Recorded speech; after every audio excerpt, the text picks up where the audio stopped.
पंजाबी लोग हुण हिमाचल दे विच दाखल नहीं हो सकते। बेरोजगारी का संताप हंडा रहे पंजाब दे अध्यापक मौत चुणन दे लई मजबूर ने। लखा सदाणा दे भरा ने बाहर आके जेल चों की खुलासे कीते ने। बीजेपी लीडर हरजीत गरेवाल ने किसानों के खिलाफ हुण किहड़ा जहर उगलिया ते किसानों ने जवाब की दिता है।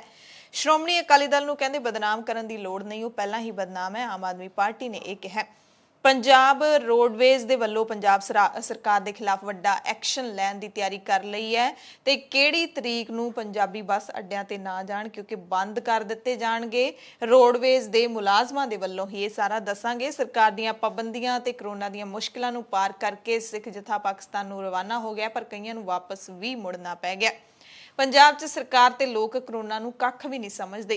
केंद्र की जिहड़ी टीम है उसने रिपोर्ट दे विच खुलासा किया है। एमरजेंसी बुलेटिन देखने वाले सारे दर्शकों का स्वागत है। मैं हरशरण कौर। 11 अप्रैल नूं कैप्टन साहब की पुलिस ने पटियाले दे विच कैप्टन दा महल घेरन जांदे बेरोजगार अध्यापकों ते लाठी चार्ज किया। कईयां नूं हिरासत विच भी लिया। पुलिस दे तशद्दद तो बचदिआं जदों इन्हां अध्यापकों ने होर पासे मुजाहरा करना शुरू किया तां पुलिस उन्हां दे पिछे भी भज तुरी। पुलिस की दहशत तो डरदे ते बेरोजगारी का संताप हंडाउंदे दो नौजवान अध्यापकों ने भाखड़ा नहर विच छालां भी मार दित्तियां। हालांकि राहत की गल यह है कि उन्हां नूं गोताखोरां ने बचा लिया। अज असीं गल करांगे उन्हां दो बेरोजगार अध्यापकों की जिहड़े 21 मार्च नूं पटियाला दे लीला भवन के नेड़े पैट्रोल दीयां बोतलां लैके BSNL के टावर ते चढ़ गए सी। दोवें भुखण भाणे 23वें दिन भी टावर ते उसे तरह ही बैठे ने। सुरिंदरपाल सिंह अते हरजीत सिंह की मंग है कि पंजाब दे विच ETT की भर्ती विच वाधू सरकारी शर्तां हटाईआं जाण। ETT भर्ती दे लई योग्यता सिर्फ टैट पास तक ही सीमित रखी जाए। इन्हां दा इल्जाम है कि सरकार चोर मोरियां दे राही होर वर्गां नूं भी इन्हां भर्तियां दे विच जान बुझ के सैट करना चाहुंदी है, उन्हां नूं लाहा देना चाहुंदी है। जबकि ETT भर्ती लई सिर्फ टैट पास अध्यापकां दा ही नौकरी लैण दा हक है। इन्हां ने 10,000 खाली असामियां भरन की भी मंग की है।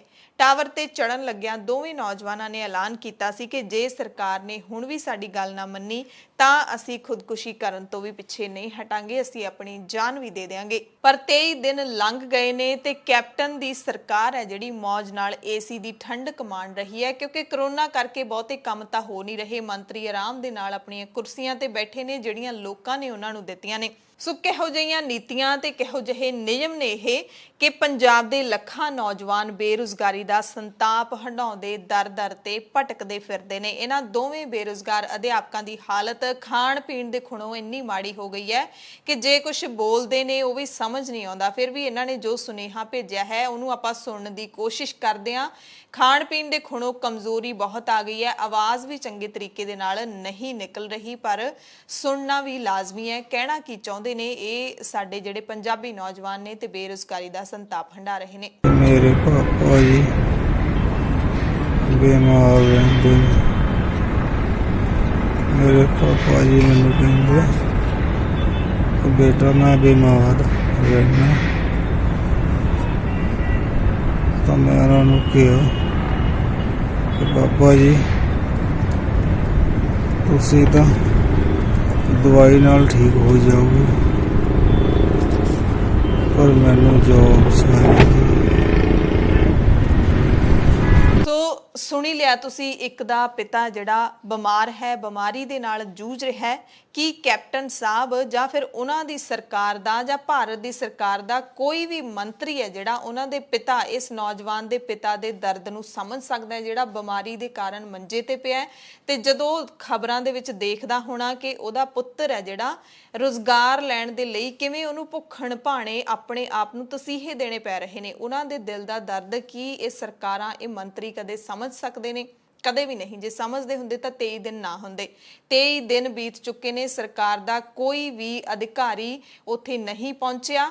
ये अपील करनी पहुंच जाओ तुसी कि तुसी उतरे आओ टावर तो, तुसी अपनी जान जिहड़ी हैगी है उहनूं ना गवाओ, कीमती है वो, असी कोई हल करदे हां। पर 23 दिन लंघ गए, किसी नूं कोई परवाह नहीं कि पंजाब दी असी सरकार हाँ, ये पंजाबी ने, इन्हां दा जिहड़ा रोजगार देना है वो भी साडा फर्ज है। तो ਮੌਜੂਦਾ ਸਰਕਾਰ ਨੇ ਤਾਂ ਕੋਈ ਗੱਲ ਨਹੀਂ ਕੀਤੀ, ਪਰ ਆਮ ਆਦਮੀ ਪਾਰਟੀ ਦੇ ਪੰਜਾਬ ਪ੍ਰਧਾਨ ਅਤੇ ਸੰਗਰੂਰ ਤੋਂ ਐਮਪੀ ਜਿਹੜੇ ਭਗਵੰਤ ਮਾਨ ਹੈਗੇ ਨੇ, ਉਹਨਾਂ ਨੇ ਗੁਰਦਾਸਪੁਰ ਦੇ ਜਿਹੜੇ ਨੌਜਵਾਨ ਸੁਰਿੰਦਰਪਾਲ ਦੇ ਨਾਲ ਫੋਨ ਤੇ ਗੱਲਬਾਤ ਕੀਤੀ ਹੈ। ਮਾਨ ਨੇ ਸਮਝਾਉਣ ਦੇ ਲਹਿਜ਼ੇ ਵਿੱਚ ਕਿਹਾ ਕਿ ਸੰਘਰਸ਼ ਦਾ ਜਿਹੜਾ ਖੁਦਕੁਸ਼ੀਆਂ ਵਾਲਾ ਰਾਹ ਹੈ ਉਹ ਠੀਕ ਨਹੀਂ ਹੈ, ਇਸ ਦੀ ਰੂਪਰੇਖਾ ਬਦਲ ਲੈਣੀ ਚਾਹੀਦੀ ਹੈ। ਮਾਨ ਨੇ ਇਹ ਵੀ ਜ਼ਿਕਰ ਕੀਤਾ ਕਿ ਨਹਿਰ ਦੇ ਵਿੱਚ ਛਾਲ ਮਾਰ ਕੇ ਮਰਨ ਨਾਲ ਵੀ ਸਰਕਾਰ ਦਾ ਪੱਥਰ ਦਿਲ ਹੈ ਜਿਹੜਾ ਉਹ ਨਹੀਂ ਪੰਗਰਨਾ, ਇਸ ਕਰਕੇ ਤੁਸੀਂ ਆਪਣੀਆਂ ਜਿਹੜੀਆਂ ਜਾਨਾਂ ਨੇ ਉਹਨਾਂ ਨੂੰ ਇਸ ਤਰੀਕੇ ਦੇ ਨਾਲ ਨਾ ਗਵਾਓ। ਤੇ ਮਾਨ ਦੀ ਗੱਲਬਾਤ ਦਾ ਜਵਾਬ ਦਿੰਦਿਆਂ ਸੁਰਿੰਦਰਪਾਲ ਨੇ ਕਿਹਾ ਕਿ ਅਸੀਂ ਬਹੁਤ ਮਾੜੇ ਹਾਲਾਤਾਂ ਵਾਲੇ ਘਰਾਂ ਦੇ ਨਾਲ ਸੰਬੰਧ ਰੱਖਦੇ ਹਾਂ, ਸਰਕਾਰ ਸੁਣ ਨਹੀਂ ਰਹੀ, ਇਸ ਕਰਕੇ ਅਸੀਂ ਇਹ ਸੋਚਿਆ ਹੈ ਕਿ ਅਜਿਹਾ ਕਰ ਲਈਏ, ਸ਼ਾਇਦ ਸਰਕਾਰ ਵਾਲੀ ਇਹ ਸਰਕਾਰ ਹੈ ਜਿਹੜੀ ਉਹ ਸਾਡੀ ਗੱਲ ਇਸ ਤਰੀਕੇ ਦੇ ਨਾਲ ਸੁਣ ਲਏ। ਘਰੇ ਬੈਠਿਆਂ ਦੀ ਤਾਂ ਸੁਣਦੀ ਨਹੀਂ, ਸੜਕਾਂ ਤੇ ਅਸੀਂ ਨਿਕਲਦੇ ਹਾਂ ਫਿਰ ਵੀ ਸਾਨੂੰ ਲਾਠੀਆਂ ਪੈਂਦੀਆਂ ਨੇ, ਸਾਨੂੰ ਸੋਟੀਆਂ ਦੇ ਨਾਲ ਕੁੱਟਿਆ ਜਾਂਦਾ ਹੈ, ਮਾਨਸਿਕ ਤੇ ਸਰੀਰਕ ਤਸ਼ੱਦਦ ਹੈ ਜਿਹੜਾ ਦੋਵਾਂ ਦੇ ਅਸੀਂ ਸ਼ਿਕਾਰ ਹੋ ਰਹੇ ਹਾਂ। ਅਸੀਂ ਸੋਚਿਆ ਟਾਵਰ ਤੇ ਚੜ ਕੇ ਸ਼ਾਇਦ ਗੱਲ ਸੁਣ ਲੈਣਗੇ। ਮਾਨ ਨੇ ਕਿਹਾ ਕਿ ਹਾਲੇ ਵੀ ਬਹੁਤ ਕੁਝ ਹੋ ਸਕਦਾ ਹੈ, ਪਰ ਇਹ ਰਸਤਾ ਜਿਹੜਾ ਉਹ ਗਲਤ ਹੈ। ਭਗਵੰਤ ਮਾਨ ਕਹਿੰਦੇ ਨੇ ਕਿ ਮੈਂ ਆਪਣੇ ਸੂਬੇ ਦੇ ਲੋਕਾਂ ਨੂੰ ਇਸ ਤਰ੍ਹਾਂ ਮਰਦੇ ਨਹੀਂ ਦੇਖ ਸਕਦਾ, ਸਰਕਾਰ ਪੱਥਰ ਦਿਲ ਹੈ, ਇਸ ਕਰਕੇ ਸਾਨੂੰ ਆਪਣੀ ਜ਼ਿੰਦਗੀ ਦਾਅ ਤੇ ਨਹੀਂ ਲਾਉਣੀ ਚਾਹੀਦੀ। ਮਾਨ ਨੇ ਜਥੇਬੰਦੀ ਦੇ ਲੀਡਰ ਦੀਪਕ ਕੰਬੋਜ ਦੇ ਨਾਲ ਖੁਦ ਗੱਲ ਕਰਨ ਦੀ ਵੀ ਗੱਲ ਕਹੀ ਤੇ ਕਿਹਾ ਕਿ ਮੈਂ ਆਪ ਟਾਵਰ ਦੇ ਉੱਤੇ ਆਵਾਂਗਾ ਤੇ ਆਪਣੇ ਹੱਥੀਂ ਦੋਵੇਂ ਨੌਜਵਾਨ ਨੇ ਜਿਹੜੇ ਸਾਡੇ ਬੇਰੁਜ਼ਗਾਰ ਉਹਨਾਂ ਨੂੰ ਰੋਟੀ ਖਵਾਵਾਂਗਾ, ਕਿਉਂਕਿ ਮੇਰੀ ਆਤਮਾ ਦੁਖਦੀ ਹੈ ਜਦੋਂ ਨੌਜਵਾਨ ਰੁਜ਼ਗਾਰ ਦੇ ਪਿੱਛੇ ਮੌਤ ਦਾ ਰਾਹ ਚੁਣ ਲੈਂਦੇ ਨੇ। ਕਿਵੇਂ ਸਿਹਤ ਠੀਕ ਹੈ ਬਾਈ? ਸਿਹਤ ਤਾਂ ਸਰ ਪਿਛਲੇ ਕਾਫੀ ਦਿਨਾਂ ਤੋਂ ਮੈਨੂੰ ਪਤਾ ਹੈ, ਕੁਝ ਖਾਦਾ ਪੀਤਾ ਨਹੀਂ, ਮੈਨੂੰ ਪਤਾ ਹੈ ਬਾਈ ਜੀ। ਫਿਰ ਪਤਾ ਕੀ ਹੈ, ਹੁਣ ਆਪਾਂ ਇਹਨਾਂ ਭ੍ਰਿਸ਼ਟਾਂ ਪਿੱਛੇ, ਕਰਪਟ ਭ੍ਰਿਸ਼ਟਾਚਾਰੀਆਂ ਪਿੱਛੇ ਆਪਾਂ ਆਪਦੀ ਸਿਹਤ ਕਿਉਂ ਦਾਅ ਤੇ ਲਾਉਂਦੇ ਆ ਬਾਈ ਜੀ? ਸਰ ਉਹ ਤਾਂ ਠੀਕ ਹੈ, ਮੈਨੂੰ ਪਤਾ ਹੈ, ਮੈਂ ਦੁੱਖ ਸਮਝ ਰਿਹਾ ਤੁਹਾਡਾ। ਸਰ ਮੈਂ ਸੁਰਿੰਦਰਪਾਲ ਗੁਰਦਾਸਪੁਰ ਤੋਂ, ਮੈਨੂੰ ਪਤਾ ਹੈ, ਮੈਂ ਮੀਤ ਹੇਅਰ ਤੋਂ ਨੰਬਰ ਲਿਆ ਮੈਂ। ਠੀਕ ਹੈ ਜੀ, ਮੇਰੇ ਘਰ ਦੇ ਹਾਲਾਤ ਇੰਨੇ ਕੁ ਮਾੜੇ ਨੇ। ਮੈਨੂੰ ਪਤਾ ਬਾਈ ਜੀ, ਮੈਨੂੰ ਪਤਾ ਆਪਾਂ ਸਾਰੇ ਉਹਨਾਂ ਘਰਾਂ ਦੀ ਹੋਵਾਂ, ਪਰ ਬਾਈ ਜੀ ਫਿਰ ਜਿਵੇਂ ਹੁਣ ਪਤਾ ਕੀ ਹੈ, ਇਹਨਾਂ ਦੇ ਪੱਥਰ ਦਿਲਾਂ ਤੇ ਇਹਨਾਂ ਤੇ ਕੱਖ ਅਸਰ ਨਹੀਂ ਹੋਣਾ ਯਾਰ। ਪਰ ਜੇ ਅਸੀਂ ਘਰ ਹੁੰਦੇ ਤਾਂ ਹੁਣ ਤੱਕ ਸੁਸਾਈਡ ਕਰ ਲੈਂਦੇ। ਹੈ ਮੈਂ ਆ ਜਾਣਾ, ਕਹੂੰ ਤਾਂ ਮੈਂ ਆ ਜਾਣਾ, ਕੱਲ ਨੂੰ ਆ ਜਾਣਾ ਬਾਈ। ਸਰ ਤੁਸੀਂ ਆ ਸਕਦੇ ਹੋ, ਮੋਸਟ ਵੈਲਕਮ, ਪਰ ਸੰਘਰਸ਼ ਸਾਡਾ ਸਰ ਨਹੀਂ, ਮੈਂ ਸੰਘਰਸ਼ ਦੇ ਸਾਥ ਦੇਣ ਹੀ ਆ ਰਿਹਾ ਮੈਂ, ਪਰ ਬਾਈ ਜੀ ਸੰਘਰਸ਼ ਜ਼ਰੂਰ ਕਰੋ। ਮੈਂ ਕਹਿੰਦਾ ਸੰਘਰਸ਼ ਤੋਂ ਕੋਈ ਨਹੀਂ ਰੁਕਦਾ, ਪਰ ਆਪਣੀ ਸਿਹਤ ਨੂੰ ਦਾਅ ਤੇ ਨਾ ਲਾਓ, ਇਹਨਾਂ ਤੇ ਕੋਈ ਅਸਰ ਨਹੀਂ ਹੋਣਾ ਬਾਈ ਜੀ, ਇਹ ਪੱਥਰ ਦਿਲ ਨੇ। ਸੋ ਖੁਦਕੁਸ਼ੀ ਦਾ ਰਾਹ ਜਾਂ ਫਿਰ ਟਾਵਰ ਤੇ ਚੜ ਕੇ ਆਪਣੇ ਹੱਕ ਮੰਗਣ ਦਾ ਤਰੀਕਾ ਭਾਵੇਂ ਠੀਕ ਨਹੀਂ ਹੈ। ਮੰਤਰੀ ਵੀ ਕਹਿੰਦੇ ਨੇ, ਲੀਡਰ ਵੀ ਕਹਿੰਦੇ ਨੇ, ਸਰਕਾਰਾਂ ਕਹਿੰਦੀਆਂ ਨੇ ਕਿ ਇਹ ਰਾਹ ਤੁਸੀਂ ਨਾ ਅਪਣਾਓ, ਪਰ ਸਰਕਾਰ ਦੱਸੇ ਤਾਂ ਸਹੀ ਕਿ ਇਹ ਲੋਕ ਕੀ ਕਰਨ, ਭੁੱਖੇ ਪੰਜਾਬੀ ਕਰਨ ਤਾਂ ਕੀ ਕਰਨ, ਕਿੱਧਰ ਜਾਣ। ਰੁਜ਼ਗਾਰ ਪੈਦਾ ਸਰਕਾਰ ਨੇ ਕਰਨਾ ਹੁੰਦਾ ਹੈ, ਲੋਕਾਂ ਦੀਆਂ ਜੇਬਾਂ ਦੇ ਵਿੱਚੋਂ ਟੈਕਸ ਦੇ ਰਾਹੀਂ ਤੁਸੀਂ ਪੈਸੇ ਕੱਢ ਕੇ ਆਪਣੇ ਖਜ਼ਾਨੇ ਤਾਂ ਭਰ ਲੈਂਦੇ ਹੋ, ਪਰ ਉਹ ਖਜ਼ਾਨਾ ਲੋਕਾਂ ਤੱਕ ਪਹੁੰਚਣ ਦੀ ਬਜਾਏ ਤੁਹਾਡੇ ਮਹਿਲਾਂ ਨੂੰ ਕਿਵੇਂ ਚਮਕਾਉਂਦਾ ਹੈ, ਇਹਦਾ ਜਵਾਬ ਹੈ ਜਿਹੜਾ ਉਹ ਪੰਜਾਬੀਆਂ ਨੂੰ ਚਾਹੀਦਾ ਹੈ। ਤੁਹਾਡੇ ਠਾਠ ਉਸ ਟੈਕਸ ਦੇ ਖਜ਼ਾਨੇ ਦੇ ਨਾਲ, ਪੰਜਾਬੀਆਂ ਦੇ ਪੈਸੇ ਦੇ ਨਾਲ ਕਿਵੇਂ ਵੱਧ ਰਹੇ ਨੇ? ਕਿਉਂ ਤੁਸੀਂ ਇਸ ਸਿਸਟਮ ਨੂੰ ਠੀਕ ਨਹੀਂ ਕਰ ਪਾ ਰਹੇ? ਕਿਉਂ ਤਾਲਮੇਲ ਨਹੀਂ ਹੈ ਸਿਸਟਮ ਦੀ ਖਰੀਦ ਤੇ ਵੇਚ ਦੇ ਵਿੱਚ? ਕਿਉਂ ਫਰਕ ਹੈ ਤੁਹਾਡੇ ਸਿਸਟਮ ਦੇ ਵਿੱਚ? ਮਹਿੰਗਾਈ ਰੋਜ਼ ਵੱਧਦੀ ਹੈ ਪਰ ਰੁਜ਼ਗਾਰ ਪੈਦਾ ਨਹੀਂ ਹੁੰਦਾ। ਇਹ ਨਖਿੱਧ ਸਿਸਟਮ ਕੌਣ ਬਣਾਉਂਦਾ ਹੈ? ਕਿਉਂ ਇਸ ਨੂੰ ਠੀਕ ਨਹੀਂ ਕਰਦੀਆਂ ਸਰਕਾਰਾਂ? ਕਿਉਂਕਿ ਆਖਿਰਕਾਰ ਇਹ ਸਾਰਾ ਕੰਮ ਸਰਕਾਰ ਦਾ ਹੀ ਹੁੰਦਾ ਹੈ, ਸਰਕਾਰ ਜਿਹੜਾ ਸਿਸਟਮ ਬਣਾਉਂਦੀ ਹੈ ਉਹਦਾ ਹੀ ਹੁੰਦਾ ਹੈ। ਉਹਦੇ ਵਿੱਚ ਇੰਨੀ ਭ੍ਰਿਸ਼ਟਾਚਾਰੀ ਕਿਉਂ ਹੈ ਕਿ ਲੋਕਾਂ ਨੂੰ ਮਰਨਾ ਪੈ ਰਿਹਾ ਹੈ? ਇੱਕ ਰੁਪਈਏ ਦੀ ਖਾਤਰ, ਨੌਕਰੀਆਂ ਲੈਣ ਦੀ ਖਾਤਰ ਉਹਨਾਂ ਨੂੰ ਟਾਵਰਾਂ ਤੇ ਚੜ੍ਹਨਾ ਪੈ ਰਿਹਾ ਹੈ। ਖੈਰ, ਅਸੀਂ ਆਪਣੇ ਪੰਜਾਬੀ ਭਰਾਵਾਂ ਨੂੰ ਜ਼ਰੂਰ ਅਪੀਲ ਕਰਾਂਗੇ ਕਿ ਤੁਸੀਂ ਟਾਵਰ ਤੇ ਭਾਵੇਂ ਬੈਠੇ ਰਹੋ, ਪਰ ਤੁਸੀਂ ਭੁੱਖ ਹੜਤਾਲ ਨੂੰ ਤੋੜ ਦਿਓ। ਭੁੱਖ ਹੜਤਾਲ ਹੈ ਜਿਹੜੀ ਆਪਣਾ ਜਾਨ ਜਾਂ ਆਪਣੀ ਜਾਨ ਗਵਾਉਣੀ ਹੈ, ਉਹ ਕੋਈ ਰਾਹ ਨਹੀਂ ਹੈ, ਕਿਉਂਕਿ ਜਦੋਂ ਤੱਕ ਇਨਸਾਨ ਦੇ ਕੋਲ ਸਿਹਤਮੰਦ ਸਰੀਰ ਹੈ ਉਦੋਂ ਤੱਕ ਉਹ ਆਪਣੀ ਤਕਦੀਰ ਬਦਲਣ ਦੇ ਯੋਗ ਹੁੰਦਾ ਹੈ। ਪੰਜਾਬ ਦੇ ਸਿੱਖਿਆ ਮੰਤਰੀ ਵਿਜੇ ਇੰਦਰ ਸਿੰਗਲਾ ਨੇ ਵੀ ਪੰਜਾਬ ਦੇ ਵਿੱਚ ਸਕੂਲ ਖੋਲੇ ਜਾਣ ਨੂੰ ਲੈ ਕੇ ਬਿਆਨ ਦਿੱਤਾ ਹੈ। ਕਰੋਨਾ ਕਰਕੇ ਕੈਪਟਨ ਅਮਰਿੰਦਰ ਸਿੰਘ ਨੇ 30 ਅਪ੍ਰੈਲ ਤੱਕ ਸੂਬੇ ਦੇ ਸਾਰੇ ਵਿਦਿਅਕ ਅਦਾਰੇ ਬੰਦ ਰੱਖਣ ਦਾ ਜਿਹੜਾ ਐਲਾਨ ਕੀਤਾ ਹੋਇਆ ਤੇ ਵਿਜੇ ਇੰਦਰ ਸਿੰਗਲਾ ਨੇ ਕਿਹਾ ਕਿ ਕਰੋਨਾ ਦੇ ਮਾਮਲੇ ਵਧਣ ਕਾਰਨ ਪੰਜਾਬ ਦੇ ਸਕੂਲਾਂ ਨੂੰ ਖੋਲਣ ਦਾ ਵਿਚਾਰ ਕਰਨਾ ਤੇ ਪੇਪਰ ਲੈਣ ਬਾਰੇ ਸੋਚਣਾ ਬਹੁਤ ਮੁਸ਼ਕਿਲ ਹੈ। ਉਹਨਾਂ ਨੇ ਕਿਹਾ ਕਿ ਬੱਚਿਆਂ ਦੀ ਸੁਰੱਖਿਆ ਦਾ ਮੁੱਦਾ ਹੈ ਤੇ ਇਹੀ ਸਾਡੇ ਲਈ ਮੁੱਖ ਮੁੱਦਾ ਹੈ ਤੇ ਸਰਕਾਰ ਨੇ ਸੋਚ ਸਮਝ ਕੇ ਹੀ ਫੈਸਲਾ ਲਿਆ ਹੈ। ਉਹਨਾਂ ਕਿਹਾ ਕਿ ਸਕੂਲ ਬੰਦ ਕਰਨ ਦੇ ਵਿੱਚ ਕੋਈ ਸਾਨੂੰ ਇਹ ਦੱਸੇ ਕਿ ਸਕੂਲ ਬੰਦ ਕਰਨ ਨਾਲ ਸਰਕਾਰ ਦਾ ਕੀ ਸਵਾਰਥ ਹੋ ਸਕਦਾ ਹੈ। ਕਰੋਨਾ ਇਕੱਲੇ ਪੰਜਾਬ ਦੇ ਵਿੱਚ ਨਹੀਂ ਬਲਕਿ ਸਾਰੇ ਵਰਲਡ ਦੇ ਲਈ ਇਹ ਸਿਰਦਰਦੀ ਬਣੀ ਹੋਈ ਹੈ। ਇਸ ਕਰਕੇ ਅਜਿਹੇ ਮਾਹੌਲ 'ਚ ਸਕੂਲ ਖੋਲ੍ਹਣ ਦਾ ਸਵਾਲ ਪੈਦਾ ਨਹੀਂ ਹੁੰਦਾ। ਸੋ ਜਿਹੜੇ ਪ੍ਰਾਈਵੇਟ ਸਕੂਲਾਂ ਵਾਲੇ ਕਹਿ ਰਹੇ ਨੇ ਕਿ ਅਸੀਂ ਸਕੂਲ ਖੋਲਾਂਗੇ, ਉਹਨਾਂ ਨੇ ਇਹ ਵੀ ਚੇਤਾਵਨੀ ਦਿੱਤੀ ਸੀ ਕਿ 12 ਅਪ੍ਰੈਲ ਨੂੰ ਸਕੂਲ ਖੋਲੇ ਜਾਣਗੇ। ਹਾਲਾਂਕਿ ਇਸ ਬਾਰੇ ਸਾਨੂੰ ਹਜੇ ਕੋਈ ਜਾਣਕਾਰੀ ਮਿਲੀ ਨਹੀਂ ਹੈ, ਪਰ ਇੱਕ ਜਿਹੜੀ ਇੱਕ ਲੜਾਈ ਹੈ ਸਰਕਾਰ ਦੇ ਵਿੱਚ ਤੇ ਨਿੱਜੀ ਸਕੂਲਾਂ ਦੇ ਵਿਚਕਾਰ ਉਹ ਜ਼ਰੂਰ ਚੱਲ ਰਹੀ ਹੈ। ਸੋ ਇਹ ਜਿਹੜੀ ਖਾਸ ਰਿਪੋਰਟ ਤੁਹਾਨੂੰ ਦੱਸਦੇ ਵਕਤ ਹੀ ਸਾਨੂੰ ਜਾਣਕਾਰੀ ਮਿਲੀ ਹੈ ਕਿ ਸਿੱਖਿਆ ਮੰਤਰੀ ਵਿਜੇ ਇੰਦਰ ਸਿੰਗਲਾ ਨੇ ਕਿਹਾ ਹੈ ਕਿ ਬੇਰੁਜ਼ਗਾਰ ਅਧਿਆਪਕਾਂ ਦੀਆਂ ਜਿਹੜੀਆਂ ਜੋ ਜਾਇਜ਼ ਮੰਗਾਂ ਸੀ ਉਹ ਅਸੀਂ ਮੰਨ ਲਈਆਂ ਨੇ। ਨੌਕਰੀ ਓਨੇ ਹੀ ਅਧਿਆਪਕਾਂ ਨੂੰ ਮਿਲੇਗੀ ਜਿੰਨੀਆਂ ਸਕੂਲਾਂ ਦੇ ਵਿੱਚ ਅਸਾਮੀਆਂ ਨੇ, ਉਸ ਤੋਂ ਵੱਧ ਨੌਕਰੀਆਂ ਅਸੀਂ ਪੈਦਾ ਨਹੀਂ ਕਰ ਸਕਦੇ। ਸਿੰਗਲਾ ਨੇ ਕਿਹਾ ਕਿ ਸਰਕਾਰ ਨੇ 22,000 ਨੌਜਵਾਨਾਂ ਨੂੰ ਵੱਖ-ਵੱਖ ਸਰਕਾਰੀ ਵਿਭਾਗਾਂ ਦੇ ਵਿੱਚ ਨਿਯੁਕਤ ਕੀਤਾ ਹੈ। 8,000 ਹੋਰ ਨਿਯੁਕਤੀਆਂ ਦਾ ਵੀ ਇਸ਼ਤਿਹਾਰ ਜਾਰੀ ਹੋ ਗਿਆ ਹੈ ਤੇ ਕੈਪਟਨ ਸਰਕਾਰ ਵਾਅਦੇ ਪੂਰੇ ਕਰਨ ਦੇ ਵਿੱਚ ਕੋਈ ਕਸਰ ਨਹੀਂ ਛੱਡੇਗੀ। ਸੋ ਇਹ ਸਰਕਾਰ ਦਾ ਜਿਹੜਾ ਬਿਆਨ ਆ ਗਿਆ ਹੈ, ਜਿਹੜਾ ਸਾਫ਼ ਦੱਸਦਾ ਹੈ ਕਿ ਬੇਰੁਜ਼ਗਾਰ ਅਧਿਆਪਕ ETT ਟੈਟ ਪਾਸ ਅਧਿਆਪਕ ਜਿੰਨਾ ਮਰਜ਼ੀ ਸੰਘਰਸ਼ ਕਰੀ ਜਾਣ, ਜਿੰਨੇ ਮਰਜ਼ੀ ਟਾਵਰਾਂ ਤੇ ਚੜੀ ਜਾਣ, ਸਰਕਾਰ ਨੇ ਆਪਣਾ ਪੱਖ ਰੱਖ ਦਿੱਤਾ ਹੈ ਕਿ ਓਨੇ ਹੀ ਅਧਿਆਪਕਾਂ ਨੂੰ ਨੌਕਰੀ ਮਿਲੇਗੀ ਜਿੰਨੀਆਂ ਸਕੂਲਾਂ ਦੇ ਵਿੱਚ ਅਸਾਮੀਆਂ ਨੇ। ਪਰ ਤੁਸੀਂ ਵੀ ਸਾਰੇ ਜਾਣਦੇ ਹੋ ਕਿ ਸਕੂਲਾਂ ਦੇ ਵਿੱਚ ਜਿੰਨੀਆਂ ਅਸਾਮੀਆਂ ਨੇ ਕੀ ਉਹ ਸਾਰੀਆਂ ਭਰੀਆਂ ਹੋਈਆਂ ਨੇ? ਕਿਉਂ ਫਿਰ ਅਧਿਆਪਕ ਨੇ ਜਿਹੜੇ ਕਿ ਉਹ ਝੂਠੀ ਮੰਗ ਕਰ ਰਹੇ ਨੇ ਕਿ ਇੰਨੀਆਂ ਅਸਾਮੀਆਂ ਹੋਰ ਨੇ ਜਿਹੜੀਆਂ ਉਹ ਕੱਢੀਆਂ ਜਾਣ, ਇੰਨੀਆਂ ਭਰਤੀਆਂ ਹੋਰ ਕੀਤੀਆਂ ਜਾਣ। ਸੋ ਇਹ ਸਰਕਾਰ ਦਾ ਜਿਹੜਾ ਪੱਖ ਹੈ ਉਹ ਵੀ ਸਾਹਮਣੇ ਆ ਹੀ ਗਿਆ। ਅਗਲੀ ਖਬਰ ਕਰੋਨਾ ਦੇ ਨਾਲ ਜੁੜੀ ਹੋਈ ਹੈ ਕਿ ਪੰਜਾਬ ਦੇ ਵਿੱਚ ਕਰੋਨਾ ਮਹਾਮਾਰੀ ਦੇ ਵੱਧਦੇ ਮਾਮਲਿਆਂ ਦੇ ਮੱਦੇਨਜ਼ਰ ਸਰਕਾਰ ਨੇ ਜਿਹੜੀ ਮੋਦੀ ਸਰਕਾਰ ਨੇ ਕੇਂਦਰੀ ਟੀਮ ਭੇਜੀ ਸੀ, ਉਸਨੇ ਪੰਜਾਬ ਦੇ ਵੱਖ-ਵੱਖ ਜ਼ਿਲ੍ਹਿਆਂ ਦਾ ਦੌਰਾ ਕਰਨ ਤੋਂ ਬਾਅਦ ਸਿਹਤ ਮੰਤਰੀ ਨੂੰ ਆਪਣੀ ਰਿਪੋਰਟ ਸੌਂਪ ਦਿੱਤੀ ਹੈ। ਉਹਦੇ ਵਿੱਚ ਕਈ ਖੁਲਾਸੇ ਕੀਤੇ ਨੇ ਜਿਨ੍ਹਾਂ ਤੋਂ ਸਿੱਧ ਹੁੰਦਾ ਹੈ ਕਿ ਪੰਜਾਬੀ ਲੋਕ ਜਾਂ ਫਿਰ ਸਰਕਾਰ ਨੂੰ ਕਰੋਨਾ ਦੀ ਕੋਈ ਬਹੁਤੀ ਪਰਵਾਹ ਨਹੀਂ ਹੈ। ਰਿਪੋਰਟ ਦੇ ਵਿੱਚ ਪੰਜਾਬ ਸਰਕਾਰ ਦੇ ਵੱਲੋਂ ਕਰੋਨਾ ਮਹਾਮਾਰੀ ਨੂੰ ਰੋਕਣ ਲਈ ਕੀਤੇ ਪ੍ਰਬੰਧਾਂ ਦੇ ਵਿੱਚ ਇਸ ਟੀਮ ਨੇ ਕੁਝ ਕਮੀਆਂ ਦੱਸੀਆਂ ਨੇ। ਪੰਜਾਬ ਦੇ ਲਾਲ ਜ਼ੋਨ ਵਾਲੇ 8 ਜ਼ਿਲ੍ਹਿਆਂ ਦੇ ਵਿੱਚ ਜਿੱਥੇ ਕਰੋਨਾ ਦੇ ਮਾਮਲੇ ਵੱਧ ਰਹੇ ਨੇ, ਉੱਥੇ ਟੀਮ ਨੇ ਦੌਰਾ ਕੀਤਾ ਤੇ ਦੱਸਿਆ ਕਿ ਇੱਥੇ ICU ਬੈੱਡਾਂ ਦੀ ਕਮੀ ਹੈ। ਪੰਜਾਬ ਦੇ ਵਿੱਚ ਕਰੋਨਾ ਟੈਸਟਿੰਗ ਅਤੇ ਟ੍ਰੇਸਿੰਗ ਦੀ ਵੀ ਘਾਟ ਹੈ। ਰੋਪੜ ਦੇ ਵਿੱਚ RT-PCR ਟੈਸਟ ਲੈਬਾਂ ਨਹੀਂ ਹਨ। ਮੋਹਾਲੀ ਤੇ ਰੋਪੜ ਵਿੱਚ ਕੋਈ ਕੋਵਿਡ ਹਸਪਤਾਲ ਹੀ ਨਹੀਂ ਹੈ। ਪਟਿਆਲਾ, ਮੋਹਾਲੀ ਤੇ ਰੋਪੜ ਵਿੱਚ ਹੈਲਥ ਕੇਅਰ ਸਟਾਫ ਦੀ ਕਮੀ ਹੈ। ਮੋਹਾਲੀ ਦੇ ਵਿੱਚ ਸਟਾਫ ਦੀ ਕਮੀ ਕਾਰਨ ਕੰਟਰੈਕਟ ਟ੍ਰੇਸਿੰਗ ਤੇ ਅਸਰ ਪੈ ਰਿਹਾ, ਜਦਕਿ ਮੋਹਾਲੀ ਦੇ ਵਿੱਚ ਮਾਮਲੇ ਵੱਧ ਰਹੇ ਨੇ। ਟੀਮ ਨੇ ਦੱਸਿਆ ਕਿ ਲੁਧਿਆਣਾ ਤੇ ਪਟਿਆਲਾ ਵਿੱਚ ਕੰਟਰੈਕਟ ਟ੍ਰੇਸਿੰਗ ਵਧਾਉਣੀ ਹੋਏਗੀ। ਪਟਿਆਲਾ ਤੇ ਲੁਧਿਆਣਾ ਵਿੱਚ ਕਰੋਨਾ ਵੈਕਸੀਨੇਸ਼ਨ ਦੀ ਰਫ਼ਤਾਰ ਕਾਫੀ ਘੱਟ ਹੈ। ਨਵਾਂ ਸ਼ਹਿਰ ਦੇ ਵਿੱਚ ਵੈਂਟੀਲੇਟਰਾਂ ਦੀ ਘਾਟ ਹੈ। ਟੀਮ ਨੇ ਕਿਹਾ ਕਿ ਪੰਜਾਬ ਦੇ ਕਈ ਜ਼ਿਲ੍ਹਿਆਂ ਦੇ ਵਿੱਚ ਕਰੋਨਾ ਦੇ ਨਿਯਮਾਂ ਦਾ ਪਾਲਣ ਲੋਕ ਨਹੀਂ ਕਰ ਰਹੇ। ਗੱਲ ਬਹਿਬਲ ਕਲਾਂ ਗੋਲੀकांड ਦੀ ਕਰਾਂਗੇ। ਪੰਜਾਬ ਦੇ ਵਿੱਚ ਬੇਅਦਬੀ ਦਾ ਜਿਹੜਾ ਮੁੱਦਾ ਹੈ ਉਹ ਪਿਛਲੇ 6 ਸਾਲਾਂ ਤੋਂ ਲਗਾਤਾਰ ਚੱਲ ਰਿਹਾ ਹੈ ਪਰ ਹੱਲ ਨਹੀਂ ਹੋ ਪਾ ਰਿਹਾ।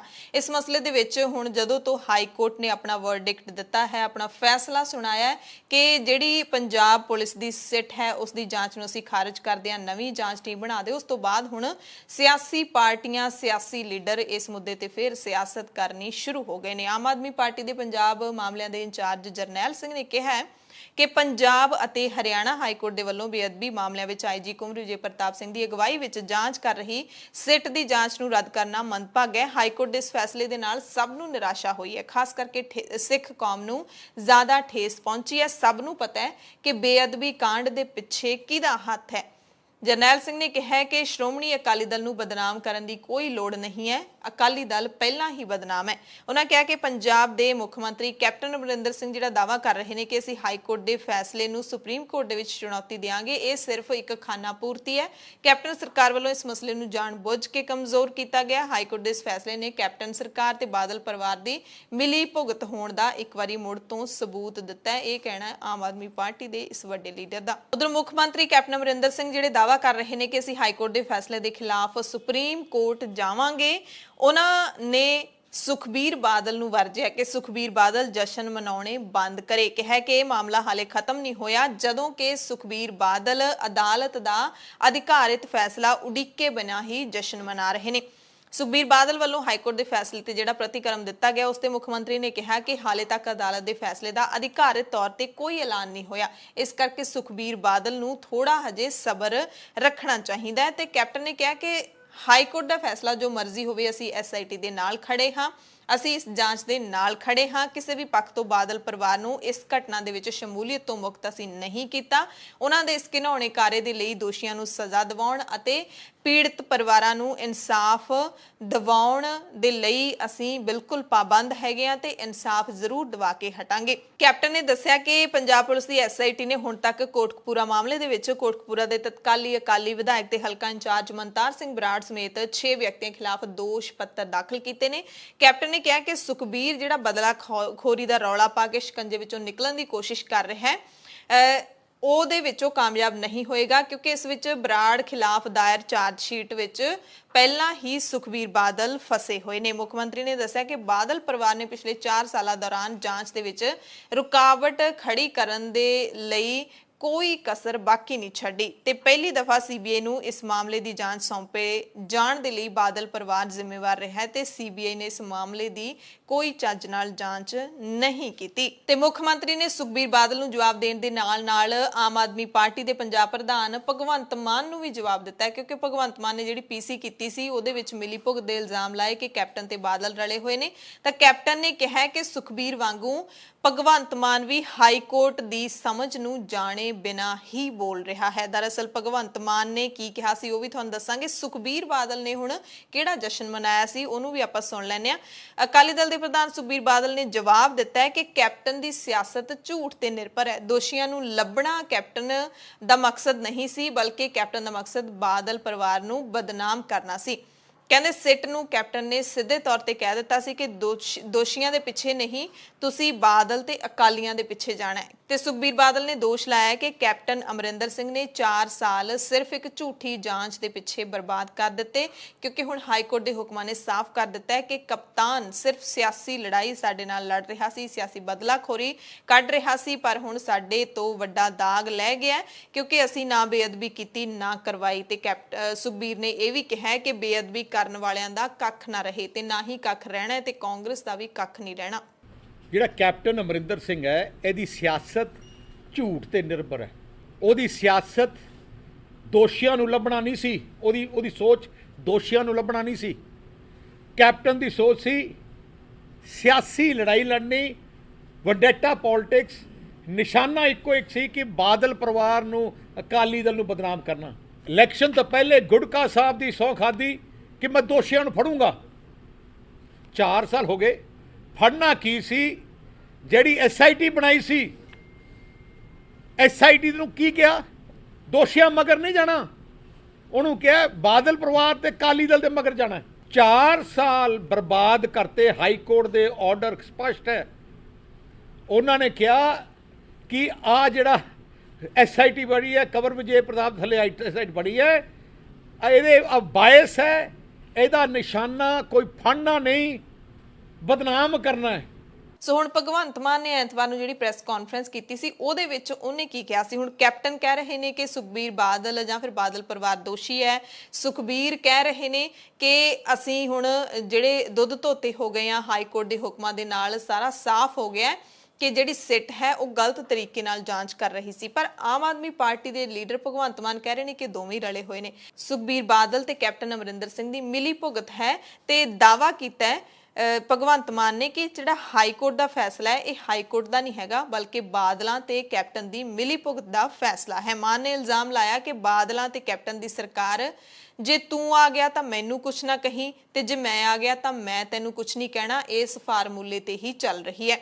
ਦਾਅਵਾ ਕੀਤਾ ਮਾਨ ਨੇ ਕਿ ਹਾਈ ਕੋਰਟ ਦਾ ਫੈਸਲਾ ਨਹੀਂ ਹੈ, ਦੋਵਾਂ ਦਾ ਫੈਸਲਾ ਹੈ ਤੇ ਕੈਪਟਨ ਸਰਕਾਰ ਨੇ ਜਾਣਬੁੱਝ ਕੇ ਕੇਸ ਨੂੰ ਕਮਜ਼ੋਰ ਕੀਤਾ ਹੈ। IG ਅਤੁਲ ਨੰਦਾ ਦੇ ਵਕੀਲਾਂ ਨੇ ਕੋਈ ਪੱਖ ਹੀ ਨਹੀਂ ਰੱਖਿਆ ਅਦਾਲਤ ਦੇ ਵਿੱਚ ਤੇ ਅਦਾਲਤ ਨੇ ਚੁੱਪਚਾਪ ਉਹ ਜਿਹੜਾ ਮੁਲਜ਼ਮ ਹੈਗਾ, ਜਿਹੜਾ ਮੁਲਜ਼ਮ ਪੁਲਿਸ ਮੁਲਾਜ਼ਮ ਪਹੁੰਚਿਆ ਹੈ ਗੁਰਦੀਪ ਸਿੰਘ ਪੰਧੇਰ ਹਾਈ ਕੋਰਟ ਦੇ ਵਿੱਚ, ਉਸ ਦੀ ਗੱਲ ਮੰਨ ਕੇ ਉਹਨਾਂ ਨੇ ਸਾਰੀ ਸਿੱਟ ਦੀ ਜਾਂਚ ਹੀ ਰੱਦ ਕਰ ਦਿੱਤੀ ਤੇ ਭਗਵੰਤ ਮਾਨ ਨੇ ਕਿਹਾ ਸੀ ਕਿ ਅਸੀਂ IG ਕੰਵਰ ਵਿਜੇ ਪ੍ਰਤਾਪ ਸਿੰਘ ਦੀ ਜਾਂਚ ਤੇ ਭਰੋਸਾ ਕਰਦੇ ਹਾਂ।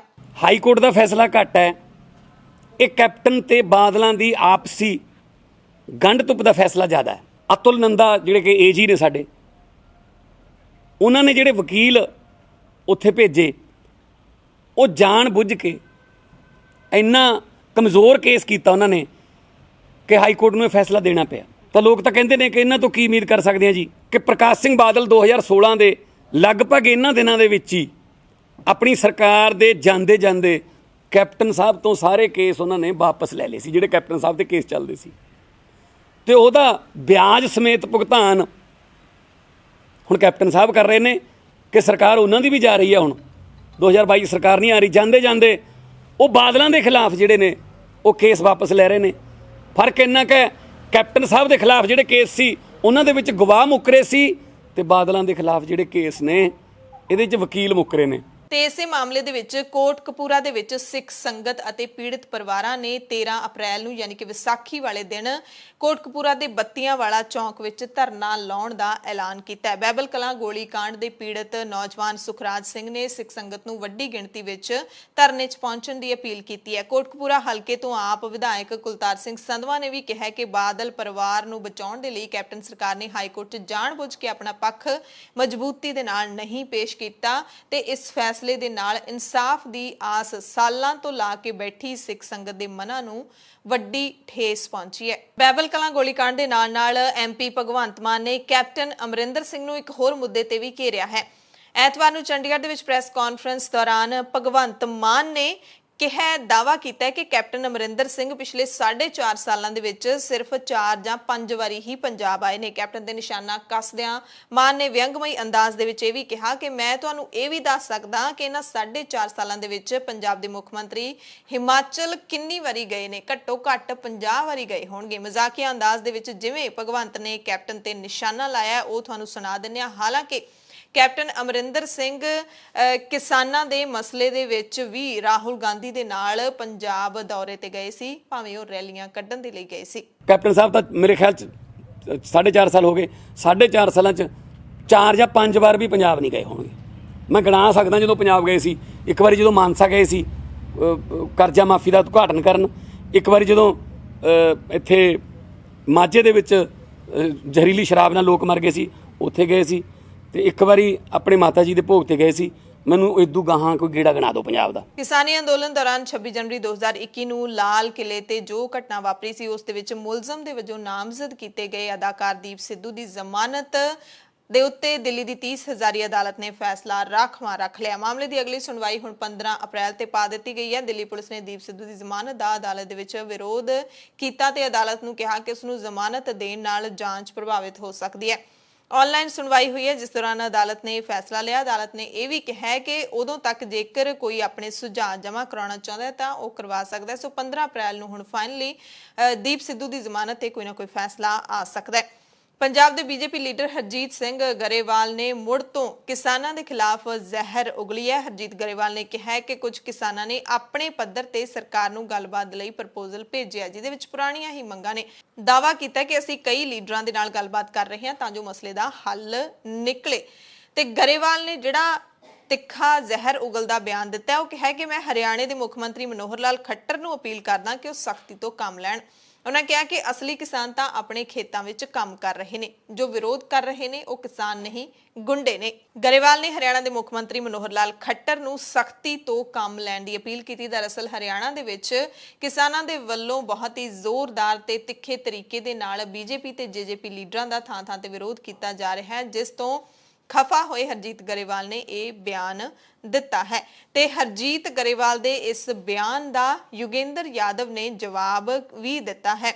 ਯੋਗੇਂਦਰ ਯਾਦਵ ਜਿਹੜੇ ਕਿ ਕਿਸਾਨਾਂ ਦੇ ਨਾਲ ਹੀ ਰਹਿੰਦੇ ਨੇ, ਜਦੋਂ ਤੋਂ ਇਹ ਦਿੱਲੀ ਦੇ ਵਿੱਚ ਮੋਰਚਾ ਸ਼ੁਰੂ ਹੋਇਆ ਉਦੋਂ ਤੋਂ ਯੋਗੇਂਦਰ ਯਾਦਵ ਲਗਾਤਾਰ ਇਹਨਾਂ ਦੇ ਨਾਲ ਨੇ। ਹਾਲਾਂਕਿ ਯੋਗੇਂਦਰ ਯਾਦਵ ਨੂੰ ਕਿਸਾਨ ਲੀਡਰ ਹੀ ਲਿਖਿਆ ਜਾਂਦਾ ਮੀਡੀਆ ਦੇ ਵੱਲੋਂ, ਪਰ ਅਸਲ ਦੇ ਵਿੱਚ ਉਹ ਕਿਸਾਨ ਲੀਡਰ ਨਹੀਂ ਹਨ, ਪਰ ਕਿਸਾਨਾਂ ਦੇ ਸੰਘਰਸ਼ ਦੇ ਨਾਲ ਹਨ। ਯੋਗੇਂਦਰ ਯਾਦਵ ਨੇ ਕਿਹਾ ਕਿ ਬੀਜੇਪੀ ਵਾਲੇ ਯੋਗੇਂਦਰ ਯਾਦਵ ਤੋਂ ਕਿਉਂ ਡਰ ਰਹੇ ਨੇ। ਗ੍ਰਹਿ ਮੰਤਰੀ ਅਮਿਤ ਸ਼ਾਹ, ਹਰਜੀਤ ਗਰੇਵਾਲ ਮੇਰੇ ਤੋਂ ਇੰਨਾ ਪਰੇਸ਼ਾਨ ਕਿਉਂ ਰਹਿੰਦੇ ਨੇ। ਇਹ ਸਰਕਾਰ ਬਾਜ਼ੀਗਰੀ ਵਾਲੀ ਸਰਕਾਰ ਹੈ, ਜਿਹਨੂੰ ਲਾਠੀ ਮਾਰਨ ਜਾਂ ਲਾਠੀ ਖਾਣ ਵਾਲੇ ਬੰਦੇ ਤੋਂ ਡਰ ਨਹੀਂ ਲੱਗਦਾ। ਉਸ ਨੂੰ ਕੋਨੇ ਤੇ ਖੜੇ ਇੱਕ ਬੰਦੇ ਤੋਂ ਡਰ ਲੱਗਦਾ ਹੈ ਜੋ ਉਹਨਾਂ ਦੇ ਹੱਥਾਂ ਦੀ ਸਫਾਈ ਨੂੰ ਫੜ ਲੈਂਦਾ ਹੈ, ਇਹਨਾਂ ਦਾ ਝੂਠ ਫੜ ਲੈਂਦਾ ਹੈ, ਜੋ ਖੇਤੀ ਕਾਨੂੰਨ ਦੀਆਂ ਬਰੀਕੀਆਂ ਨੂੰ ਫੜ ਲੈਂਦਾ ਹੈ, ਜੋ ਕਿਸਾਨਾਂ ਨੂੰ ਐਮਐਸਪੀ ਦੀਆਂ ਬਰੀਕੀਆਂ ਸਮਝਾਉਂਦਾ ਹੈ। ਸਿਰਫ ਬੀਜੇਪੀ ਹੀ ਨਹੀਂ, ਕਾਂਗਰਸ ਵੀ ਮੇਰੇ ਤੋਂ ਪਰੇਸ਼ਾਨ ਹੈ। ਜੇ ਇਹ ਦੋਵੇਂ ਪਾਰਟੀਆਂ ਮੇਰੇ ਖਿਲਾਫ ਹਨ ਤਾਂ ਜ਼ਰੂਰ ਮੈਂ ਠੀਕ ਰਾਹ ਦੇ ਉੱਤੇ ਹੀ ਚੱਲ ਰਿਹਾ। ਦਿੱਲੀ ਪੁਲਿਸ ਦੀ ਹਿਰਾਸਤ ਵਿੱਚੋਂ ਰਿਹਾ ਹੋਣ ਤੋਂ ਬਾਅਦ ਲੱਖਾ ਸਿਧਾਣਾ ਦੇ ਭਰਾ ਗੁਰਦੀਪ ਸਿੰਘ ਦੇ ਬਿਆਨ ਬਠਿੰਡਾ ਪੁਲਿਸ ਨੇ ਕਲਮਬੰਦ ਕੀਤੇ ਨੇ ਅਤੇ ਦਿੱਲੀ ਪੁਲਿਸ ਦੇ ਉੱਤੇ ਜਿਹੜੇ ਕੁੱਟਮਾਰ ਦੇ ਦੋਸ਼ ਲਾਏ ਗਏ ਨੇ ਉਹਨਾਂ ਦੀ ਜਾਂਚ ਹੁਣ ਸ਼ੁਰੂ ਕਰ ਦਿੱਤੀ ਹੈ। ਯਾਨੀ ਕਿ ਬਠਿੰਡਾ ਪੁਲਿਸ ਦਿੱਲੀ ਪੁਲਿਸ ਦੇ ਖਿਲਾਫ ਜਿਹੜੇ ਇਲਜ਼ਾਮ ਲੱਗੇ ਨੇ ਉਹਨਾਂ ਦੀ ਜਾਂਚ ਕਰੇਗੀ ਤੇ ਲੱਖਾ ਲੱਖਾ ਸਿਧਾਣਾ ਦੇ ਚਾਚੇ ਦੇ ਪੁੱਤਰ ਗੁਰਦੀਪ ਸਿੰਘ ਨੂੰ ਇਲਾਜ ਦੇ ਲਈ ਬਠਿੰਡਾ ਦੇ ਸਿਵਲ ਹਸਪਤਾਲ ਵਿੱਚ ਦਾਖਲ ਕਰਵਾ ਦਿੱਤਾ ਗਿਆ ਤੇ ਗੁਰਦੀਪ ਸਿੰਘ ਨੇ ਪੁਲਿਸ ਨੂੰ ਜਿਹੜੇ ਬਿਆਨ ਦਿੱਤੇ ਨੇ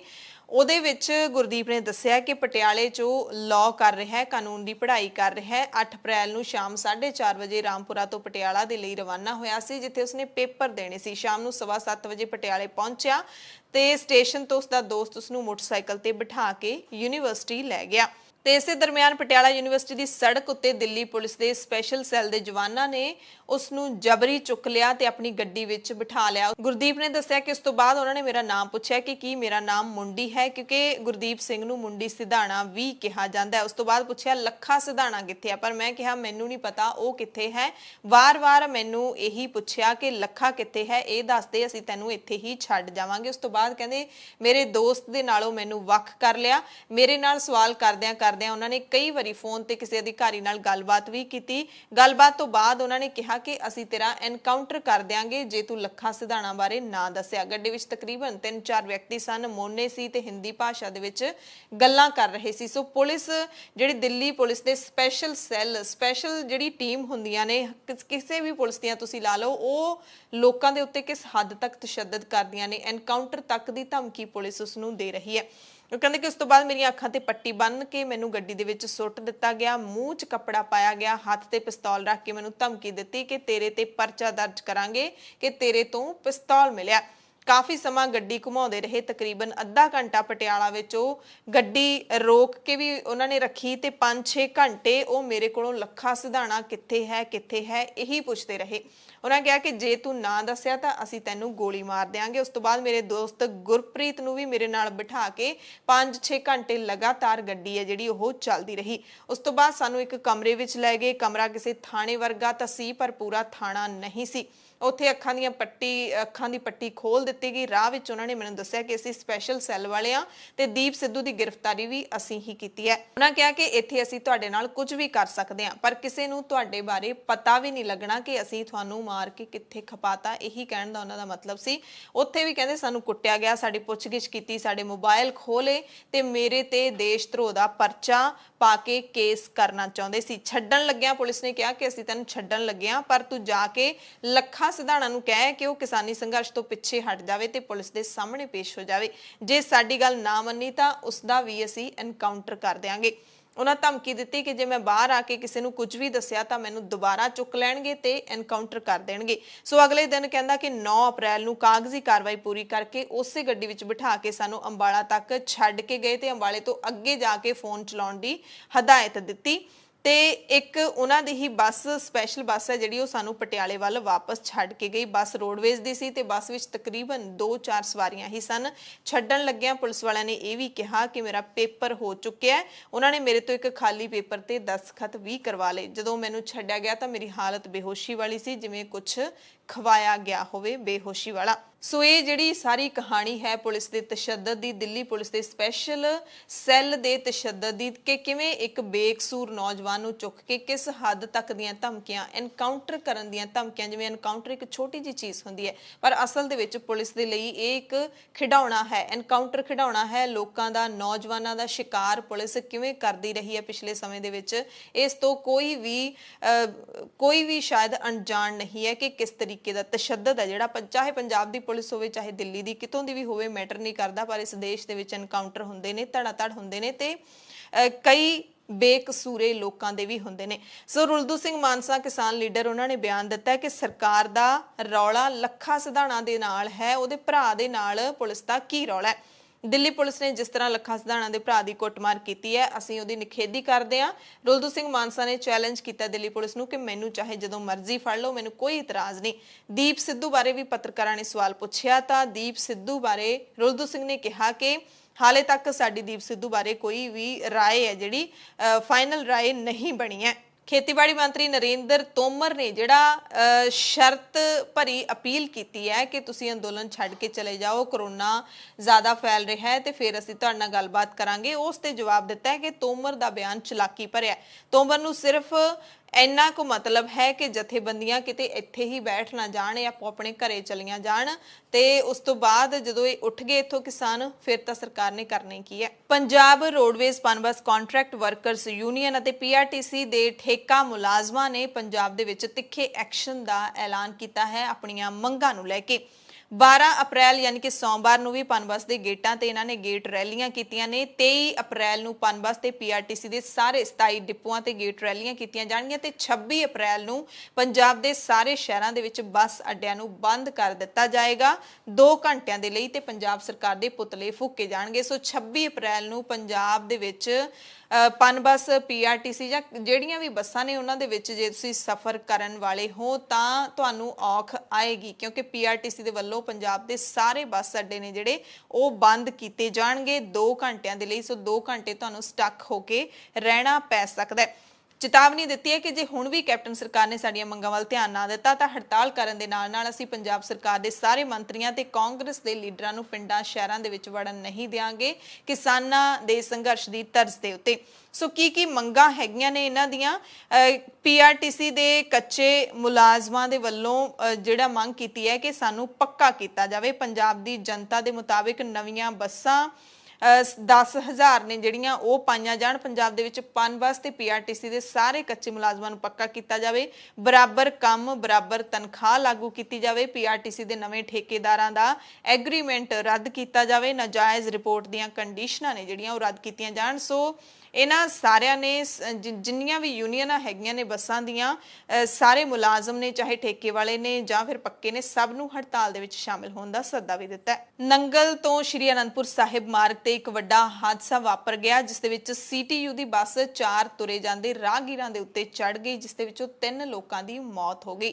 ਇੱਕ ਔਰਤ ਸਮੇਤ ਇੱਕ ਵਿਅਕਤੀ ਦੀ ਤਾਂ ਮੌਕੇ ਤੇ ਹੀ ਮੌਤ ਹੋ ਗਈ, ਜਦਕਿ ਤੀਸਰੇ ਵਿਅਕਤੀ ਦਾ ਭਾਈ ਜੈਤਾ ਜੀ ਸਿਵਲ ਹਸਪਤਾਲ ਦੇ ਵਿੱਚ ਜਾ ਕੇ ਉਹਨਾਂ ਦੀ ਜਾਨ ਹੈ ਜਿਹੜੀ ਉਹ ਚਲੀ ਗਈ। ਇੱਕ ਵਿਅਕਤੀ ਦਾ ਇਲਾਜ ਚੱਲ ਰਿਹਾ ਹੈ। ਹਾਦਸਾ ਨੰਗਲ ਤੋਂ ਸ਼੍ਰੀ ਅਨੰਦਪੁਰ ਸਾਹਿਬ ਮਾਰਗ ਤੇ ਸਥਿਤ ਕਸਬਾ ਪਨੂਪਲੀ ਨੇੜੇ ਪੈਂਦੇ ਪਿੰਡ ਗੱਗ ਦੇ ਕੋਲ ਵਾਪਰਿਆ ਹੈ। ਸੀਟੀਯੂ ਦੀ ਬੱਸ ਨੰਗਲ ਵੱਲੋਂ ਆ ਰਹੀ ਸੀ ਤੇ ਸੜਕ ਕਿਨਾਰੇ ਜਾ ਰਹੇ ਰਾਹਗੀਰਾਂ ਦੇ ਉੱਤੇ ਚੜ ਗਈ। ਭਾਰਤੀ ਫੌਜ ਦੇ ਵਿੱਚ ਭਰਤੀ ਲਈ ਲਿਖਤੀ ਪ੍ਰੀਖਿਆ 25 ਅਪ੍ਰੈਲ ਨੂੰ ਪਟਿਆਲਾ ਦੀ army division signal regiment ground ਦੇ ਵਿੱਚ ਹੋਵੇਗੀ। ਇਹ ਪ੍ਰੀਖਿਆ ਫੌਜ ਦੀ ਭਰਤੀ ਲਈ ਸਰੀਰਕ ਟੈਸਟ ਪਾਸ ਕਰਨ ਵਾਲੇ ਉਮੀਦਵਾਰਾਂ ਦੀ ਹੋਵੇਗੀ। ਆਰਮੀ ਭਰਤੀ ਡਾਇਰੈਕਟਰ ਕਰਨਲ ਆਰ ਚੰਦੇਲ ਨੇ ਜਾਣਕਾਰੀ ਦਿੱਤੀ ਹੈ ਕਿ ਜ਼ਿਲ੍ਹਾ ਪਟਿਆਲਾ, ਸੰਗਰੂਰ, ਮਾਨਸਾ, ਬਰਨਾਲਾ ਤੇ ਫਤਿਹਗੜ੍ਹ ਸਾਹਿਬ ਦੇ ਉਮੀਦਵਾਰਾਂ ਨੂੰ ਦਾਖਲਾ ਪੱਤਰ ਜਾਰੀ ਕੀਤੇ ਜਾ ਰਹੇ ਨੇ ਤੇ ਪ੍ਰੀਖਿਆ ਜਿਹੜੀ ਲਿਖਤੀ ਹੈ ਉਹ ਸਵੇਰੇ 10 ਵਜੇ ਤੋਂ 11 ਵਜੇ ਤੱਕ ਹੋਏਗੀ ਤੇ ਰਿਪੋਰਟ ਕਰਨ ਦਾ ਸਮਾਂ ਸਵੇਰੇ 3 ਵਜੇ ਹੋਏਗਾ। ਤੇ ਭਰਤੀ ਵਾਲੇ ਜਿਹੜੇ ਨੌਜਵਾਨ ਨੇ ਉਹ ਆਪਣੇ ਨਾਲ ਪ੍ਰੀਖਿਆ ਸਮੇਂ ਸੈਨੀਟਾਈਜ਼ਰ, ਮਾਸਕ ਅਤੇ ਪਾਣੀ ਦੀ ਬੋਤਲ ਸਮੇਤ ਕੁਝ ਖਾਣ ਪੀਣ ਨੂੰ ਵੀ ਲਿਜਾ ਸਕਦੇ ਨੇ। ਖਾਲਸੇ ਦਾ ਸਿਰਜਣਾ ਦਿਹਾੜਾ ਵਿਸਾਖੀ ਮਨਾਉਣ ਦੇ ਲਈ ਭਾਰਤ ਤੋਂ ਸਿੱਖ ਸੰਗਤ ਦਾ ਜਥਾ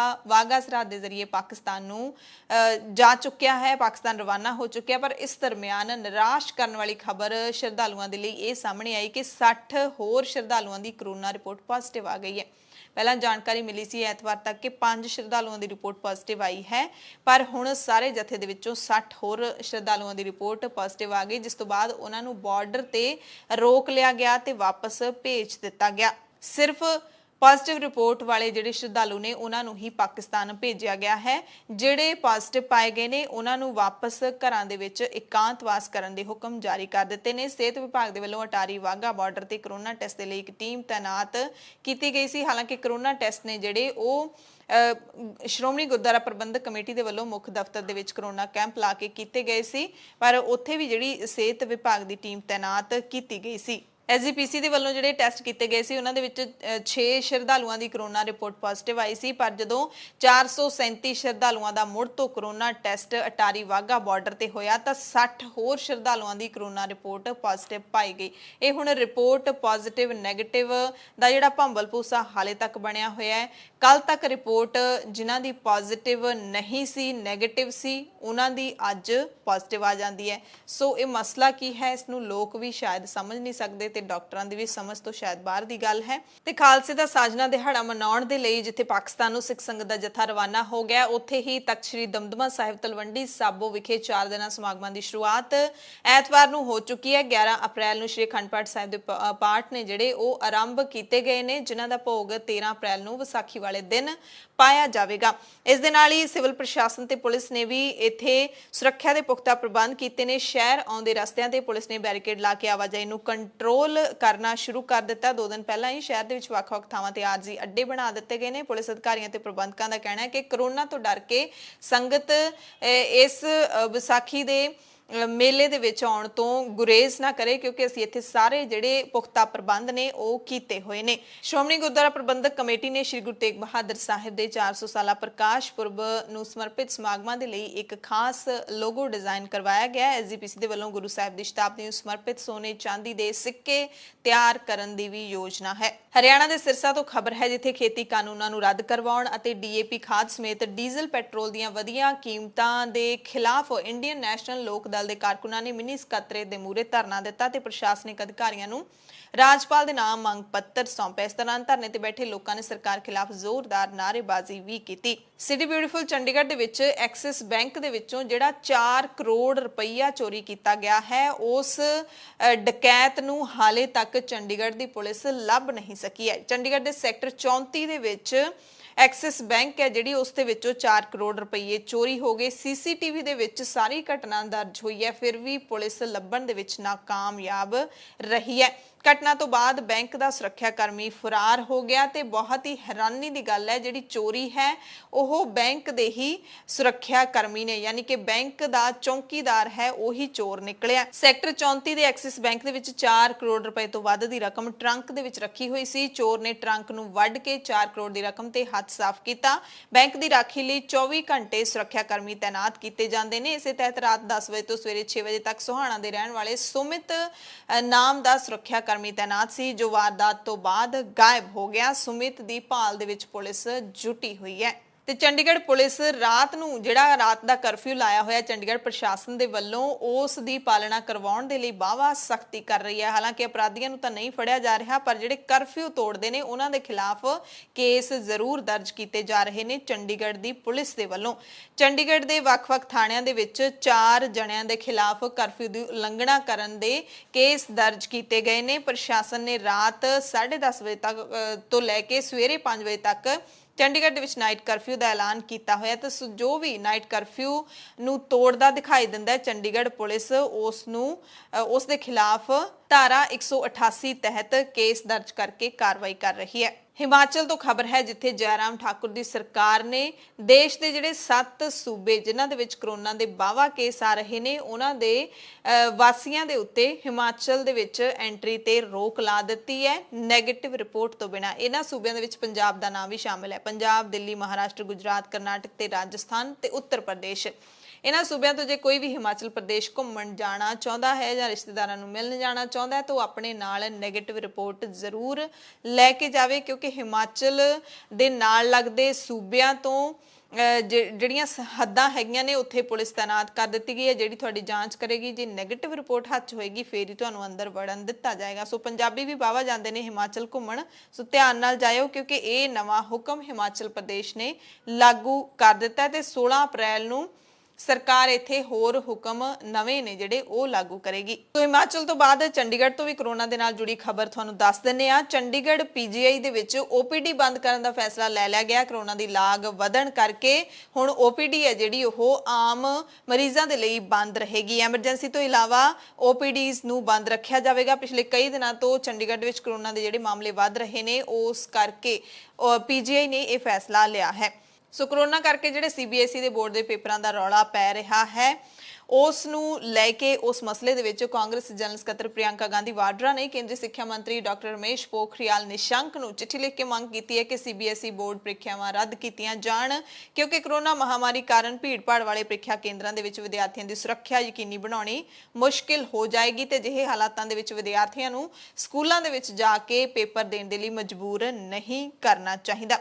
ਸ਼ਿਵ ਸੈਨਾ ਨੇ ਵੀ ਮੋਦੀ ਸਰਕਾਰ ਨੂੰ ਅਪੀਲ ਕੀਤੀ ਹੈ ਕਿ 10ਵੀਂ ਤੇ 12ਵੀਂ ਦੀਆਂ ਬੋਰਡ ਦੀਆਂ ਪ੍ਰੀਖਿਆਵਾਂ ਬਾਰੇ ਸਰਕਾਰ ਇੱਕ ਪਾਸੜ ਫੈਸਲਾ ਲਵੇ, ਇੱਕਸਾਰ ਫੈਸਲਾ ਲਵੇ ਕਿ ਪੇਪਰ ਲਏ ਜਾਣੇ ਨੇ ਜਾਂ ਫਿਰ ਨਹੀਂ ਲਏ ਜਾਣੇ, ਕਿਉਂਕਿ ਵਿਦਿਆਰਥੀ ਬਹੁਤ ਸਾਰੇ ਮੰਗ ਵੀ ਕਰ ਰਹੇ ਨੇ ਕਿ ਪੇਪਰ ਉਹਨਾਂ ਦੇ ਆਨਲਾਈਨ ਹੀ ਲਏ ਜਾਣ। ਬੁਲੇਟਿਨ ਦੇ ਵਿੱਚ ਕੁਝ ਖਾਸ ਖਬਰਾਂ ਪੂਰੇ ਭਾਰਤ ਦੀਆਂ, ਤੇ ਭਾਰਤ ਦੀਆਂ ਖਬਰਾਂ ਦੇ ਵਿੱਚ ਜ਼ਿਆਦਾਤਰ ਖਬਰਾਂ ਕਰੋਨਾ ਦੇ ਨਾਲ ਹੀ ਜੁੜੀਆਂ ਹੋਈਆਂ ਨੇ, ਕਿਉਂਕਿ ਕਰੋਨਾ ਦੀ ਦੂਸਰੀ ਲਹਿਰ ਨੂੰ ਲੈ ਕੇ ਹੀ ਹੁਣ ਰੌਲਾ ਪੈ ਰਿਹਾ ਹੈ। ਸਰਕਾਰਾਂ ਵੱਖ-ਵੱਖ ਥਾਵਾਂ ਤੇ ਕਰਫਿਊ ਲਾ ਰਹੀਆਂ ਨੇ, ਨਾਈਟ ਕਰਫਿਊ ਲੱਗ ਰਹੇ ਨੇ ਤੇ ਇਹਨਾਂ ਖਬਰਾਂ ਤੋਂ ਬਿਨਾ ਹੋਰ ਖਬਰਾਂ ਪੂਰੇ ਭਾਰਤ ਨਾਲ ਜੁੜੀਆਂ ਹੈ ਨਹੀਂ ਜਾਂ ਫਿਰ ਪੱਛਮੀ ਬੰਗਾਲ ਦੀਆਂ ਖਬਰਾਂ ਨੇ। ਸਾਨੂੰ ਪਤਾ ਹੈ ਦਰਸ਼ਕ ਨਹੀਂ ਪਸੰਦ ਕਰਦੇ ਕਰੋਨਾ ਦੀਆਂ ਖਬਰਾਂ, ਪਰ ਸੁਣਾਉਣੀਆਂ ਤਾਂ ਪੈਣਗੀਆਂ। ਸੁਪਰੀਮ ਕੋਰਟ ਦੇ 44 ਮੁਲਾਜ਼ਮਾਂ ਨੂੰ ਕਰੋਨਾ ਦੀ ਲਾਗ ਲੱਗਣ ਕਾਰਨ ਹੁਣ ਜਿਹੜੇ ਸਾਰੇ ਜਸਟਿਸ ਹੈਗੇ ਨੇ ਉਹ ਆਪਣੇ ਘਰਾਂ ਤੋਂ ਅਦਾਲਤਾਂ ਲਾਉਣਗੇ। ਉੱਚ ਅਦਾਲਤ ਦੇ ਬੈਂਚ ਆਪਣੇ ਨਿਰਧਾਰਿਤ ਸਮੇਂ ਤੋਂ 1 ਘੰਟਾ ਦੇਰੀ ਦੇ ਨਾਲ ਕੇਸਾਂ ਦੀ ਸੁਣਵਾਈ ਕਰਨਗੇ। ਸੁਪਰੀਮ ਕੋਰਟ ਦੇ ਕਰੀਬ 50% ਮੁਲਾਜ਼ਮਾਂ ਨੂੰ ਕਰੋਨਾ ਦੀ ਲਾਗ ਲੱਗਣ ਦੀ ਖਬਰ ਮਿਲੀ ਹੈ। ਸੁਪਰੀਮ ਕੋਰਟ ਤੋਂ ਬਾਅਦ ਦਿੱਲੀ ਹਾਈ ਕੋਰਟ ਦੇ ਵਿੱਚ ਵੀ ਕਰੋਨਾ ਦੀ ਐਂਟਰੀ ਹੋ ਗਈ ਹੈ। ਇੱਥੇ ਵੀ 3 ਜੱਜ ਕਰੋਨਾ ਪੋਜ਼ਿਟਿਵ ਪਾਏ ਗਏ ਨੇ। ਕਾਂਗਰਸ ਦੇ ਸੀਨੀਅਰ ਲੀਡਰ ਪੀ ਚਿਦੰਬਰਮ ਨੇ ਦੋਸ਼ ਲਾਇਆ ਕਿ ਕੇਂਦਰ ਸਰਕਾਰ ਕੋਵਿਡ ਟੀਕੇ ਦੀ ਸਪਲਾਈ ਤੇ ਵੰਡ ਪ੍ਰਬੰਧਨ ਦੀ ਆਪਣੀ ਨਾਕਾਮੀ ਲੁਕਾਉਣ ਦੀ ਕੋਸ਼ਿਸ਼ ਕਰ ਰਹੀ ਹੈ। ਉਹਨਾਂ ਟਵੀਟ ਕੀਤਾ ਕਿ ਇੱਕ ਦਿਨ ਸਰਕਾਰ ਟੀਕਾਕਰਨ ਮੁਹਿੰਮ ਨੂੰ ਇੱਕ ਤਿਉਹਾਰ ਕਹਿੰਦੀ ਹੈ, ਦੂਜੇ ਦਿਨ ਇਸ ਨੂੰ ਦੂਜੀ ਜੰਗ ਕਹਿ ਦਿੰਦੀ ਹੈ। ਇਹ ਕੀ ਹੈ? ਸਾਬਕਾ ਗ੍ਰਹਿ ਮੰਤਰੀ ਨੇ ਕਿਹਾ ਕਿ ਚੇਤੇ ਕਰੋ ਜਿਸ ਦਿਨ ਪ੍ਰਧਾਨ ਮੰਤਰੀ ਨੇ ਪਹਿਲੇ ਦਿਨ ਲਾਕਡਾਊਨ ਦਾ ਐਲਾਨ ਕੀਤਾ ਸੀ, ਉਸੇ ਦਿਨ ਦਾਅਵਾ ਕੀਤਾ ਸੀ ਕਿ ਮਹਾਭਾਰਤ ਦੀ ਜੰਗ 19 ਦਿਨਾਂ ਦੇ ਵਿੱਚ ਜਿੱਤੀ ਗਈ ਸੀ ਤੇ ਕਰੋਨਾ ਖਿਲਾਫ ਜਿਹੜੀ ਜੰਗ ਹੈ ਉਹ ਵੀ 21 ਦਿਨਾਂ ਦੇ ਵਿੱਚ ਅਸੀਂ ਜਿੱਤ ਲਵਾਂਗੇ। ਉਸ ਜੰਗ ਦਾ ਕੀ ਹੋਇਆ? ਪ੍ਰਧਾਨ ਮੰਤਰੀ ਜਵਾਬ ਦੇਣ। ਚਿਦੰਬਰਮ ਨੇ ਦੋਸ਼ ਲਾਇਆ ਹੈ ਕਿ ਖਾਲੀ ਦਾਅਵੇ, ਬਿਆਨਬਾਜ਼ੀ ਤੇ ਵੱਡੀਆਂ-ਵੱਡੀਆਂ ਗੱਲਾਂ ਦੇ ਨਾਲ ਵਾਇਰਸ ਖਿਲਾਫ ਸਫਲਤਾ ਨਹੀਂ ਮਿਲਣੀ। ਸਰਕਾਰ ਟੀਕੇ ਦੀ ਸਪਲਾਈ ਅਤੇ ਵੰਡ ਸੰਬੰਧੀ ਆਪਣੀ ਨਾਕਾਮੀ ਲੁਕਾਉਣ ਦੀ ਕੋਸ਼ਿਸ਼ ਕਰ ਰਹੀ ਹੈ ਕਿਉਂਕਿ ਬਹੁਤ ਸਾਰੇ ਸੂਬਿਆਂ ਦੇ ਵਿੱਚ ਟੀਕਾ ਮੁੱਕ ਚੱਲਿਆ ਤੇ ਸਰਕਾਰ ਦੇ ਨਹੀਂ ਰਹੀ। ਕਾਂਗਰਸ ਦੇ ਸਾਬਕਾ ਪ੍ਰਧਾਨ ਰਾਹੁਲ ਗਾਂਧੀ ਨੇ ਵੀ ਸਾਰੇ ਲੋਕਾਂ ਨੂੰ ਕੋਵਿਡ ਵੈਕਸੀਨ ਦਾ ਟੀਕਾ ਲਵਾਉਣ ਦੀ ਵਕਾਲਤ ਕਰਦਿਆਂ ਕਿਹਾ ਹੈ ਕਿ ਇਹ ਮੁਲਕ ਦੀ ਲੋੜ ਹੈ ਕਿਉਂਕਿ ਸੁਰੱਖਿਅਤ ਜ਼ਿੰਦਗੀ ਜਿਉਣ ਦਾ ਹਰ ਨਾਗਰਿਕ ਨੂੰ ਹੱਕ ਹੈ।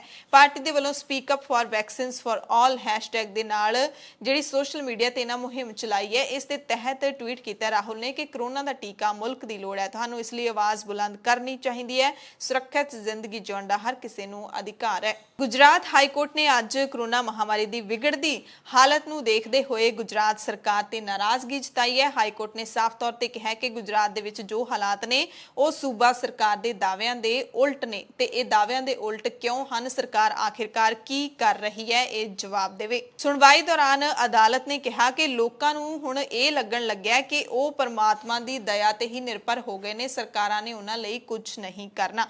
ਹਾਈ ਕੋਰਟ ਨੇ ਕੁਝ ਸੁਝਾਅ ਵੀ ਦਿੱਤੇ ਨੇ ਕਿ ਵਿਆਹ ਦੇ ਵਿੱਚ ਮਹਿਮਾਨਾਂ ਦੀ ਗਿਣਤੀ ਹੈ ਜਿਹੜੀ ਉਹਨਾਂ ਦੀ ਘੱਟ ਤੋਂ ਘੱਟ ਗਿਣਤੀ 100 ਕਰ ਦਿੱਤੀ ਜਾਵੇ, 100 ਤੋਂ 50 ਕਰ ਦਿੱਤੀ ਜਾਵੇ ਤੇ ਅੰਤਿਮ ਸੰਸਕਾਰ ਦੇ ਵਿੱਚ ਵੀ ਲੋਕਾਂ ਦੀ ਗਿਣਤੀ ਨੂੰ ਘਟਾ ਦਿੱਤਾ ਜਾਣਾ ਚਾਹੀਦਾ ਹੈ। ਕਰੋਨਾ ਦੇ ਵੱਧਦੇ ਮਾਮਲਿਆਂ ਦੇ ਦਰਮਿਆਨ ਹਰਿਦੁਆਰ ਦੇ ਵਿੱਚ ਜਿਹੜਾ ਕੁੰਭ ਦਾ ਮੇਲਾ ਚੱਲ ਰਿਹਾ ਹੈ ਉਸ ਦੇ ਵਿੱਚ ਦੂਸਰੇ ਸ਼ਾਹੀ ਇਸ਼ਨਾਨ ਦੇ ਮੌਕੇ ਤੇ ਗੇਰੂਆ ਰੰਗ ਦੇ ਕੱਪੜੇ ਪਾ ਕੇ ਸੰਨਿਆਸੀਆਂ ਤੇ ਰਾਖ ਲਪੇਟੇ ਸਾਧੂਆਂ ਨੇ ਵੱਡੀ ਗਿਣਤੀ ਦੇ ਵਿੱਚ ਗੰਗਾ ਦੇ ਵਿੱਚ ਹਰ ਕੀ ਪੌੜੀ ਵਿੱਚ ਡੁਬਕੀ ਲਾਈ ਹੈ ਤੇ ਕੁੰਭ ਦੇ ਵਿੱਚ ਜਿਹੜੀ ਇੰਨੀ ਵੱਡੀ ਭੀੜ ਆ ਰਹੀ ਹੈ ਨਜ਼ਰ, ਉਸ ਤੇ ਸਵਾਲ ਵੀ ਉੱਠ ਰਹੇ ਨੇ, ਪਰ ਪ੍ਰਸ਼ਾਸਨ ਨੇ ਆਪਣੇ ਹੱਥ ਖੜੇ ਕਰ ਦਿੱਤੇ ਨੇ ਕਿਉਂਕਿ ਮਸਲਾ ਧਰਮ ਦਾ ਤੇ ਆਸਥਾ ਦਾ ਹੈ। 13 ਅਪ੍ਰੈਲ ਯਾਨੀ ਮੰਗਲਵਾਰ ਕੱਲ ਤੋਂ ਮਾਤਾ ਵੈਸ਼ਨੋ ਦੇਵੀ ਦੀ ਯਾਤਰਾ ਵੀ ਸ਼ੁਰੂ ਹੋ ਰਹੀ ਹੈ। ਇਸ ਦੇ ਲਈ ਸ਼ਰਾਈਨ ਬੋਰਡ ਨੇ ਦਿਸ਼ਾ ਨਿਰਦੇਸ਼ ਜਾਰੀ ਕਰ ਦਿੱਤੇ ਨੇ।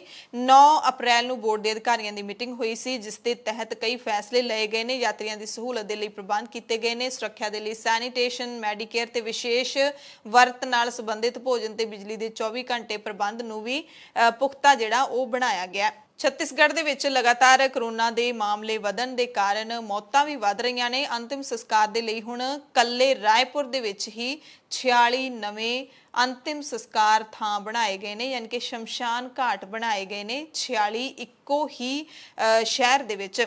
ਅਧਿਕਾਰੀਆਂ ਨੇ ਦੱਸਿਆ ਕਿ ਕੱਲੇ ਐਤਵਾਰ ਨੂੰ ਇੱਥੇ 100 ਤੋਂ ਵੱਧ ਲਾਸ਼ਾਂ ਦਾ ਅੰਤਿਮ ਸੰਸਕਾਰ ਕੀਤਾ ਗਿਆ ਤੇ ਪਿੰਡੂ ਇਲਾਕਿਆਂ ਦੇ ਵਿੱਚ ਲਾਸ਼ਾਂ ਦਾ ਸੰਸਕਾਰ ਹੈ ਜਿਹੜਾ ਉਹ ਖੇਤਾਂ ਦੇ ਵਿੱਚ ਹੀ ਸਾੜ ਕੇ ਕੀਤਾ ਜਾ ਰਿਹਾ ਹੈ। ਪੱਛਮੀ ਬੰਗਾਲ ਦੇ ਕੂਚ ਬਿਹਾਰ ਦੇ ਵਿੱਚ ਕੇਂਦਰੀ ਸੁਰੱਖਿਆ ਬਲਾਂ ਦੇ ਵੱਲੋਂ ਕੀਤੀ ਗਈ ਗੋਲੀਬਾਰੀ ਨੂੰ ਨਰਸੰਹਾਰ ਦੱਸਦਿਆਂ ਪੱਛਮੀ ਬੰਗਾਲ ਦੀ ਮੁੱਖ ਮੰਤਰੀ ਮਮਤਾ ਬੈਨਰਜੀ ਨੇ ਕਿਹਾ ਕਿ ਬੀਜੇਪੀ ਦੀ ਸਾਜ਼ਿਸ਼ ਦਾ ਨਤੀਜਾ ਹੈ।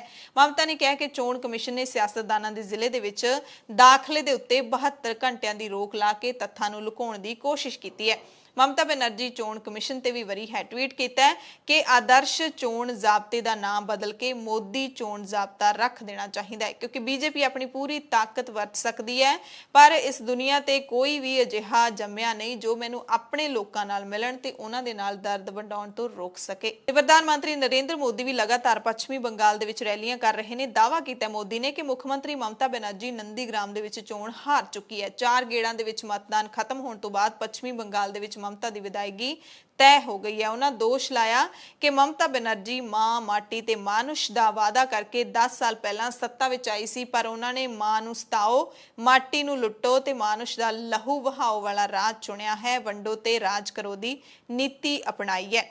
ਮੋਦੀ ਨੇ ਕਿਹਾ ਕਿ ਨੰਦੀਗ੍ਰਾਮ ਦੇ ਵਿੱਚ ਦੀਦੀ ਕਲੀਨ ਬੋਲਡ ਹੈ, ਬੰਗਾਲ ਦੇ ਵਿੱਚ ਉਹਨਾਂ ਦੀ ਪਾਰੀ ਖਤਮ ਹੋ ਚੁੱਕੀ ਹੈ। ਮਮਤਾ ਬੈਨਰਜੀ ਨੇ ਜਿਹੜੀ ਕੂਚ ਬਿਹਾਰ ਦੇ ਵਿੱਚ ਹਿੰਸਾ ਹੋਈ ਸੀ ਉਸ ਦਾ ਜ਼ਿੰਮੇਦਾਰ ਗ੍ਰਹਿ ਮੰਤਰੀ ਅਮਿਤ ਸ਼ਾਹ ਨੂੰ ਦੱਸਿਆ ਸੀ ਕਿ ਮੋਦੀ ਨੂੰ ਕਿਹਾ ਸੀ ਕਿ ਤੁਸੀਂ ਆਪਣੇ ਅਮਿਤ ਸ਼ਾਹ ਨੂੰ ਗ੍ਰਹਿ ਮੰਤਰੀ ਨੂੰ ਕਾਬੂ ਕਰ ਲਓ, ਇਹ ਪੱਛਮੀ ਬੰਗਾਲ ਦੇ ਵਿੱਚ ਦੰਗੇ ਕਰਵਾ ਰਿਹਾ। ਉਸ ਤੋਂ ਬਾਅਦ ਕੇਂਦਰੀ ਗ੍ਰਹਿ ਮੰਤਰੀ ਅਮਿਤ ਸ਼ਾਹ ਨੇ ਜਵਾਬ ਵੀ ਦਿੱਤਾ ਕਿਉਂਕਿ ਮਮਤਾ ਬੈਨਰਜੀ ਨੇ ਸ਼ਾਹ ਦਾ ਅਸਤੀਫਾ ਵੀ ਮੰਗਿਆ। ਅਮਿਤ ਸ਼ਾਹ ਨੇ ਕਿਹਾ ਕਿ ਜੇਕਰ ਪੱਛਮੀ ਬੰਗਾਲ ਦੇ ਲੋਕ ਕਹਿਣ ਤਾਂ ਮੈਂ ਅਹੁਦੇ ਤੋਂ ਅਸਤੀਫਾ ਦੇਣ ਨੂੰ ਤਿਆਰ ਹਾਂ। ਸ਼ਾਹ ਨੇ ਕਿਹਾ ਕਿ ਮੁੱਖ ਮੰਤਰੀ ਮਮਤਾ ਬੈਨਰਜੀ ਨੂੰ ਖੁਦ 2 ਮਈ ਤੋਂ ਬਾਅਦ ਅਹੁਦਾ ਛੱਡਣਾ ਪਵੇਗਾ ਕਿਉਂਕਿ ਤ੍ਰਿਣਮੂਲ ਕਾਂਗਰਸ ਵਿਧਾਨ ਸਭਾ ਚੋਣਾਂ ਹਾਰ ਰਹੀ ਹੈ। ਐਮਰਜੈਂਸੀ ਬੁਲੇਟਿਨ ਦੇਖਣ ਵਾਲੇ ਸਾਰੇ ਦਰਸ਼ਕਾਂ ਦਾ ਧੰਨਵਾਦ।